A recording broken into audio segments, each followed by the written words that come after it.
The sniper team had already called the shot impossible, a verdict delivered with the weary certainty of professionals who knew the limits of their craft.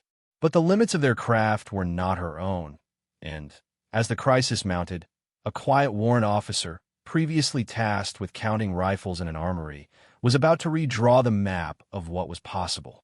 The wind howled its disagreement. The distance laughed at the attempt. But she had a different calculus, one written not in manuals, but in the silent, lethal history of a past no one here knew existed. ####1. Arrival and Assessment. Warrant Officer 3rd Class Lena Petrova arrived at Forward Operating Base Kestrel with the same lack of fanfare as the daily supply convoy. Dust, fine as powdered chalk, settled on the shoulders of her immaculate uniform as she stepped off the Osprey. The air was thin and sharp, biting at her lungs with the chill of 11,000 feet. Kestrel was a hornet's nest clinging to the side of a mountain, a place where the primary enemy wasn't the insurgency, but the geography itself. The wind was a constant, malevolent presence, a physical force that carved channels into the rock and frayed the nerves of every soldier stationed there. Her orders were simple, almost insulting for 8W3 with her particular skill set. Logistical support and special equipment auditing, she was, in essence, a high-ranking clerk, sent to ensure the armory's inventory matched the digital records. She carried a single duffel bag and a hardened pelican case that never left her side. Her expression was a study in neutrality, her gray eyes sweeping over the base not with the curiosity of a newcomer, but with the appraising stillness of a surveyor. She noted the placement of the HESCO barriers, the fields of fire from the watchtowers, the subtle sag in the concertina wire on the western perimeter. She saw vulnerabilities. She was assigned a small, windowless office adjacent to the main armory. As she set up her workstation, her movements were economical and precise. Her laptop was placed exactly parallel to the edge of the desk. Her pens were aligned in a neat row. It was a discipline that bordered on obsession, a quiet testament to a mind that thrived on order in the face of chaos. Through the open door, she could hear the frustrated chatter from the firing range. A sniper team, 2 young, cocksure specialists, was struggling. The wind, unpredictable and vicious in the high-altitude passes, was playing havoc with their ballistics. Every 20 minutes, a gust would roar through the valley, a phantom train derailing their calculations. Lena listened, her hands methodically sorting data sheets. She didn't need to see the missed shots. She could hear them in the cadence of the spotter's voice, confidence bleeding into frustration, then into weary resignation. She could hear the impossible being declared over and over again. ####2. The dismissal. Colonel Marcus Thorne was a man carved from the same unforgiving rock as the mountains around him. His command was a reflection of his personality, rigid, by the book, and deeply skeptical of anything that didn't fit neatly into the established hierarchy. He ran his FOB with an iron fist and a profound belief in the chain of command. He reviewed Petrova's file in his meticulously organized office, the faint scent of lemon polish a stark contrast to the grit outside. "Warrant Officer Petrova," he said, not looking up from the tablet in his hands. He tapped the screen. "Says here your background is in advanced ballistics analysis and sensitive weapons systems maintenance. That's a fancy way of saying you're a gunsmith." Lena stood at parade rest before his desk, her gaze fixed on the wall behind him. "I maintain operational readiness of specialized equipment, sir." Thorne finally looked up, his eyes a pale, dismissive blue. He saw a woman of average height, her dark hair pulled back in a severe regulation bun. There was nothing in her posture to suggest anything beyond quiet compliance. She was another body, another cog in the machine. A specialist, yes, but a specialist in a support role. A mechanic. "Right," he said, a note of condescension coloring his tone. "Well, we have plenty of equipment here. Master Sergeant Davis runs a tight ship in the armory, but even he can use an extra pair of hands for the quarterly audit. I want a full inventory count, serial number by serial number. Rifles, sidearms, optics, nods, the works." I want to know where every firing pin and every cleaning rod is. You'll report your findings directly to me." He leaned back in his chair, the gesture a clear dismissal. "Keep things tidy, warrant officer. That's all I ask." The subtext was clear: stay in your lane. Count your widgets. Don't get in the way of the real soldiers. He had seen her type before, he thought. Technicians who mistook technical knowledge for tactical acumen. He had no time for them. Lena's expression didn't flicker. There was no flash of anger, no hint of wounded pride. She absorbed the dismissal with the same stoicism she absorbed the thin mountain air. "Yes, sir," she said, her voice even and firm. She executed a crisp about-face and walked out of the office, the sound of her boots on the plywood floor precise and measured. She had her orders. The colonel wanted an audit. He would get the most thorough audit in the history of the United States Army. ####3. Methodical observation. The armory became Lena's sanctuary. It was a long, narrow space, smelling of CLP gun oil, metal, and dry air. Master Sergeant Davis, a grizzled veteran with 20 years of service etched into the lines on his face, watched her with initial suspicion. He expected a box ticker, an officer who would glance at a serial number and move on. He was wrong. Lena didn't just count rifles. She communed with them. She'd pick up an M4, feel its balance, work the charging handle, and listen to the sound of the bolts sliding home. She'd press her thumb against the trigger, feeling for the subtle grit that indicated carbon buildup. She didn't just read the logbooks. She cross-referenced them with ammunition expenditure reports, looking for discrepancies that suggested a weapon was running hot or being neglected. With a borescope, she examined the lands and grooves inside the barrels of the sniper rifles. She pointed out a microscopic stress fracture in the barrel of the M110 the primary sniper team was using. "This will cause a harmonic imbalance," she told Davis, her voice quiet. "At over 1,000 meters, it'll throw the round 6 inches high and to the right, unpredictably." Davis, who had dismissed the team's complaints as excuses for poor marksmanship, took a look. He couldn't see it at first, but she guided the scope, her finger tracing the flaw on the tiny screen. "I'll be damned," he muttered, his suspicion melting into a grudging respect. They've been chasing that ghost for a month. Her evenings were spent not in the MWR tent, but on a small, rocky outcrop overlooking the training range. She wasn't watching the soldiers. She was watching the wind.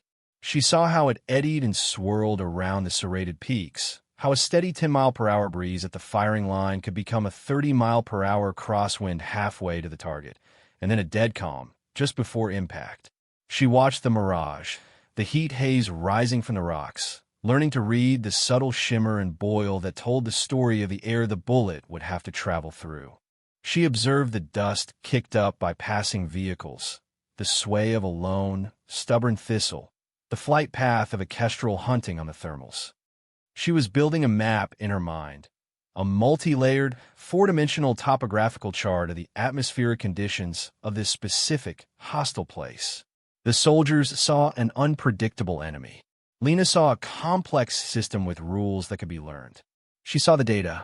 She was an analyst, and everything, from the wear on a sear pin to the dance of the heat haze, was a data point. While the snipers fought the wind, she was deconstructing it. ###4. Mounting pressure. The pressure began as a whisper in the Tactical Operations Center, a faint signal, a fragment of intercepted chatter. Within hours, it had grown into a roar. An HVT, a notorious bombmaker known as the Engineer, had been located.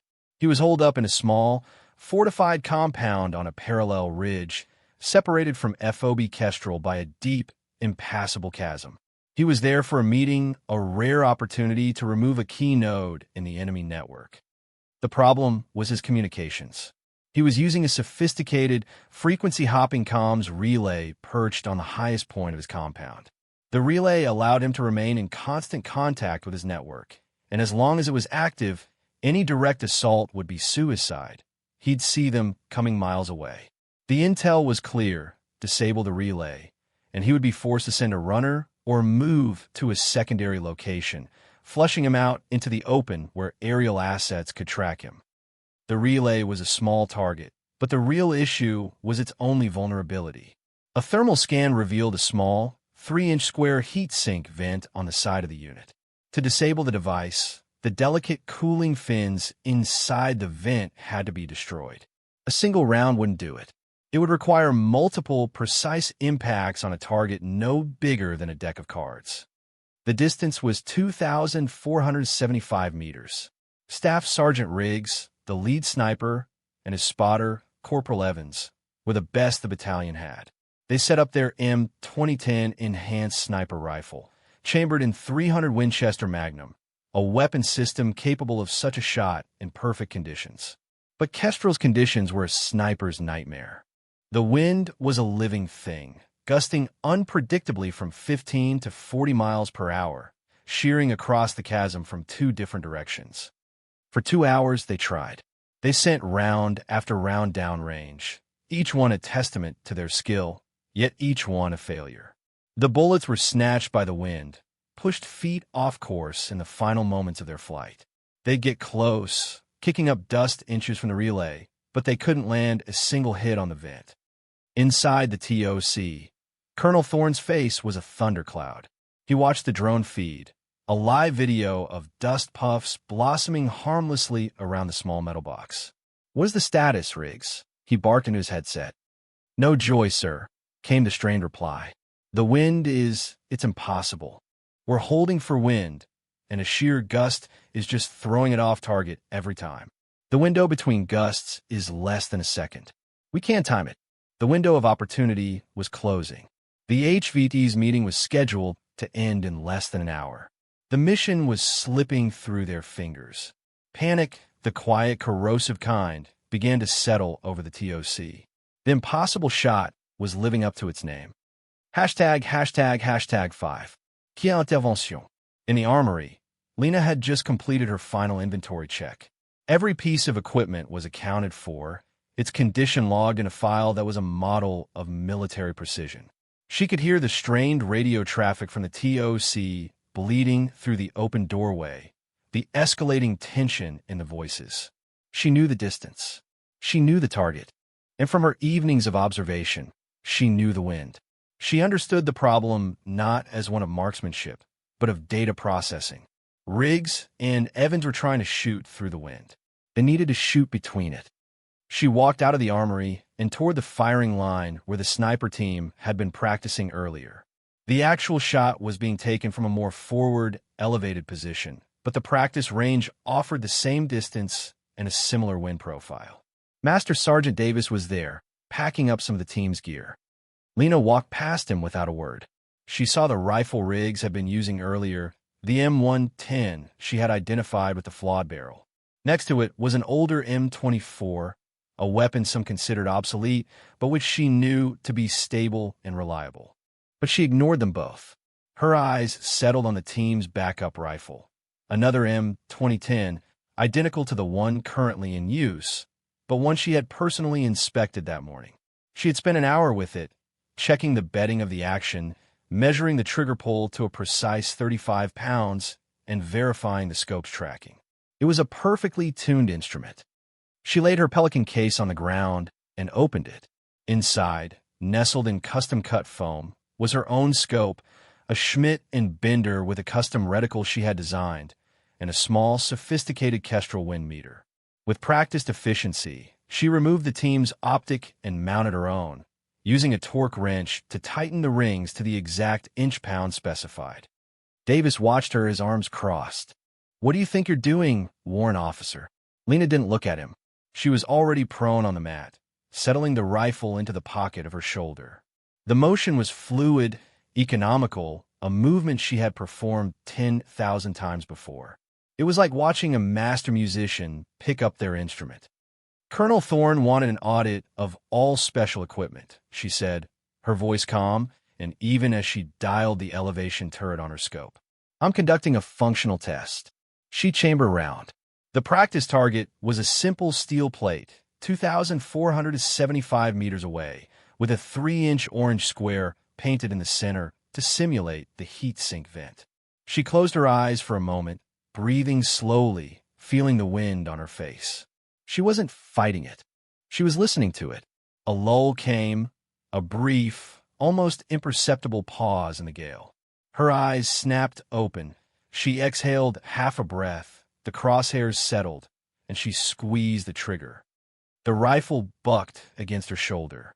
For 35 seconds, the .300 Winchester Magnum round tore through the thin air. Then, a faint tink echoed back across the chasm, almost lost in the wind. On the distant steel plate, a fresh gray mark appeared, dead center in the orange square.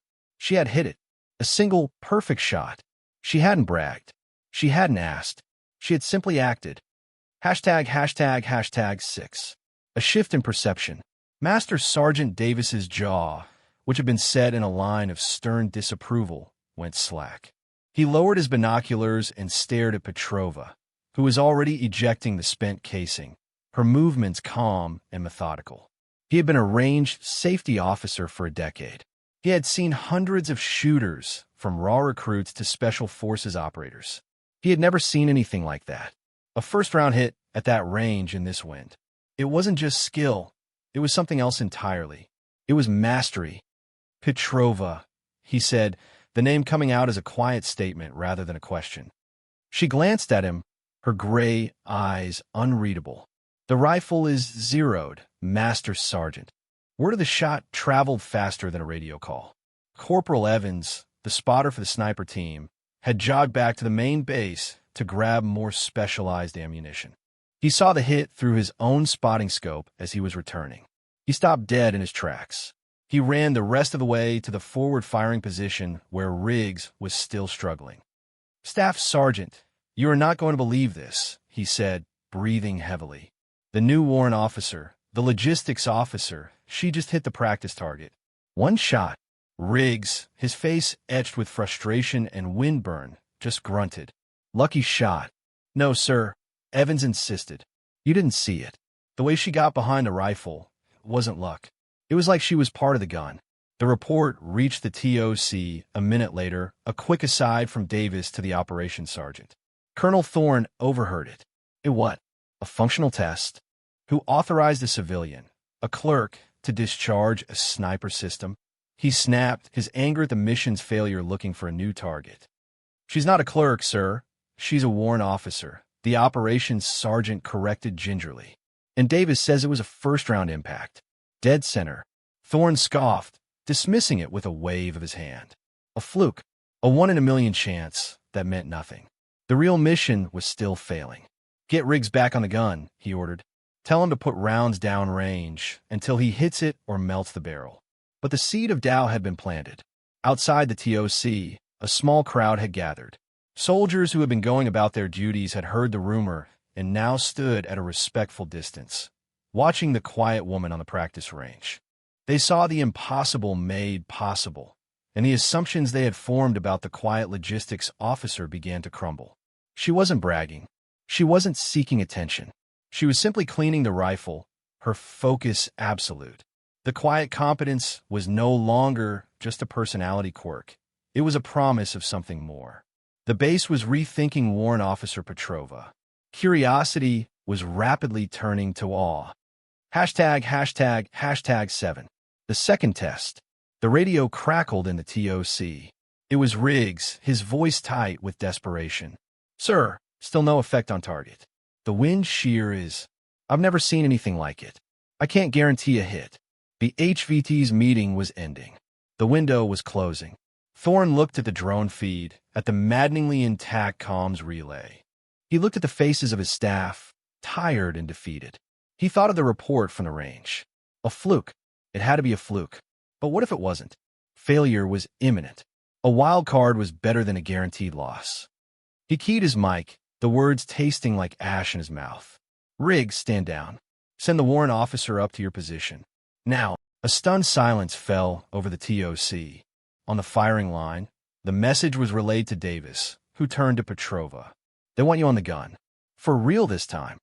Lena showed no surprise. She simply nodded, packed her scope and wind meter, and followed Evans toward the forward observation post. When she arrived, Riggs looked at her with a mixture of resentment and raw desperation. He was a proud man, a graduate of the toughest sniper school in the world, and he was being replaced by an administrator. But he had also seen the evidence of her shot with his own eyes. He stepped aside without a word. Lena lay down behind the M2010. The world narrowed to the circle of her scope. The target was a tiny gray box, shimmering in the mirage. The 3-inch vent was almost invisible. Evans set up his spotting scope beside her. Wind is reading 25 miles per hour from 9 o'clock, gusting to 40. There's an updraft from the chasm. Mirage is running left to right. Lena didn't respond immediately. She watched the mirage boil. She saw a tiny piece of debris, a leaf perhaps, get snatched from a ledge 1,000 meters out and whipped upward. She was reading the story. The updraft is creating a buffer. The primary crosswind is happening in the first 1,500 meters. After that, it's a vertical lift and then a dead zone about 200 meters from the target. Riggs and Evans exchanged a look. She was calling out atmospheric conditions they couldn't even see. My solution is a 28 mil hold for windage, but I'm aiming for the bottom lip of the vent, she said, her voice a low murmur. The updraft will carry the round into the center. Firing on the next lull. She fell silent. Her breathing became slow and deep. She wasn't just looking through the scope. She was feeling the world through the rifle. She felt the pulse of the earth through the bipod, the whisper of the wind on her cheek. She waited. The gale howled, then paused for a fraction of a second, a single, hitched breath in the storm. Crack! The rifle surged against her. Evans held his breath, his eye glued to his scope. Hit! He yelled, his voice cracking with disbelief. Confirmed hit on the vent. In the TOC, a cheer went up. Thorne leaned forward. Again, he commanded into his mic. Lena was already working the bolt, her movements smooth and economical. She settled back behind the scope. She didn't need to recalculate. She had the data now. The first shot was the question. The rest would be the answer. Crack. Hit. Same spot. Crack. Hit. Good God, it's another hit. She began to fire in a steady rhythm, timing her shots with the phantom lulls in the wind that only she seemed to perceive. Each shot was a masterclass in breath control, trigger squeeze, and a supernatural understanding of ballistics. She was not a person shooting a rifle. She was the calm center of a violent, chaotic equation, and her bullets were the only constant. Crack. That's 4. Crack. 5. There are sparks coming from the unit. Crack. 6. Crack. 7. It's smoking. Riggs was no longer resentful. He was a student, watching a legend at work. He was witnessing the impossible being dismantled piece by methodical piece. Lena fired 3 more times, the reports from the rifle barely spaced apart. Crack. Crack. Crack. Evans was shouting now, his professionalism forgotten in the face of the miracle he was watching. 8. 9. 10. Target is disabled. The relay is down. I repeat, the relay is down. On the drone feed, the small metal box on the ridge erupted in a shower of sparks and smoke before going dark. The impossible shot had been made. 10 times in a row. Hashtag, hashtag, hashtag 8. The reveal. With the comms relay down, the engineer was blind. He panicked. Just as Intel predicted, he and his entourage broke from the compound, making a run for a vehicle hidden in a nearby wadi. Aerial assets, which had been circling patiently miles away, swooped in. The capture was swift and decisive. The mission was a resounding success. Back in the TOC, the atmosphere was euphoric. Colonel Thorne, allowing himself a rare, tight smile, began reviewing the after-action reports. Everything was in order until he got to the sniper log. The 10 shots were logged, the conditions noted, the effect on target confirmed. But the space for the shooter's name was listed with a single, cryptic entry, Ghost. Thorne frowned. Sergeant, he called to the Intel NCO, working at a nearby terminal. Who the hell is Ghost? The Intel sergeant, a young specialist with an aptitude for digging through databases, typed furiously. Sir, that call sign is flagged. It's attached to a heavily redacted file. I'm trying to get access. A moment later, his eyes widened. Sir, I'm in. The success of this operation just met the declassification criteria for the file. He turned his screen toward the colonel. "The file belongs to Warrant Officer Petrova." Thorne walked over and read the screen. It was a service record unlike any he had ever seen. Most of it was blacked out, citing operations of extreme classification. But there were commendations, fragments of mission reports from a unit he had only ever heard whispers about, Task Force 121. The unit tasked with hunting the highest of high-value targets in the early days of the global wars. And then he saw it, a citation for a Distinguished Service Cross. The description was brief, almost clinical. For extraordinary heroism in action, a single operator, call sign Ghost, provided overwatch for a compromised extraction team. Under heavy fire and in extreme environmental conditions, Ghost successfully neutralized 17 enemy combatants from an untenable position at ranges exceeding 2,000 meters, saving the lives of 12 friendly operators. The deciding shot of the engagement was made in a Category 4 sandstorm. Thorne read it again. He looked from the screen to the doorway, where he could see Petrova quietly wiping down the M2010 rifle. The pieces clicked into place. The quiet demeanor, the obsessive precision, the supernatural calm under pressure. He hadn't been dismissing a logistics clerk. He had been ordering a legend to count screws. The sheer, staggering depth of his misjudgment settled on him like a physical weight. He had put one of the most lethal snipers on the planet behind a desk and told her to keep things tidy. The irony was crushing. He wasn't her superior. He was her student, and he hadn't even known class was in session. ####9. Earned respect. Later that evening, the energy on the base had shifted. The story of the 10 shots had spread to every corner of Kestrel. The soldiers who had once seen Petrova as a quiet, slightly odd administrator now watched her with a mixture of reverence and awe. She was no longer the logistics warrant. She was Ghost. Lena ignored the whispers and the stares. She was in the armory, meticulously cleaning the M2010 she had used. Each component was disassembled, wiped clean of carbon and dust, and lubricated with a single drop of oil. Her focus was absolute, her movements a well-practiced ritual of respect for the tool she had wielded. The door to the armory opened, casting a long shadow across the room. It was Colonel Thorne. Master Sergeant Davis, who was working nearby, quietly made himself scarce. Thorne walked over and stood beside her workbench. He didn't speak for a long moment. He simply watched her hands as she expertly reassembled the bolt.